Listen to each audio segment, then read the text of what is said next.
Hello guys, কি অবস্থা? তো আজকে চলে এসেছি গদারিয়া বাজার থেকে একটু ভিতরে।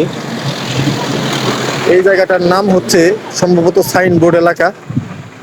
দেখুন, এখানে এসে দেখলাম যে চারের উপরে ছোট ছোট বাচ্চারা মাছ ধরছে। দেখুন কত সুন্দর। কি মাছ ধরছো তোমরা? টাকি? আর কিছু ধরো নাই? একটা পুঁটি পাইছো? তুমি কি পাইছো? ওই তোমার হাতে হুইল দেখতেছি, হুইল দিয়ে তুমি কি পাইছো? বোয়াল টোয়াল পাইছো নাকি? এখানে বড় মাছ পাওয়া যায় না? বোয়াল পাওয়া যায় না?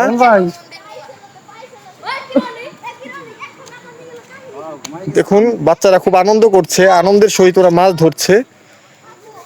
খুব সুন্দর একটি সময় ওরা অতিবাহিত করছে। এই বয়সে আনন্দ করার মতো একটি বয়স। আমরা একসময় অনেক আনন্দ করছি এইভাবে। তো ভালো থাকবেন সবাই, সবার জন্য শুভকামনা রইল। আল্লাহ হাফেজ।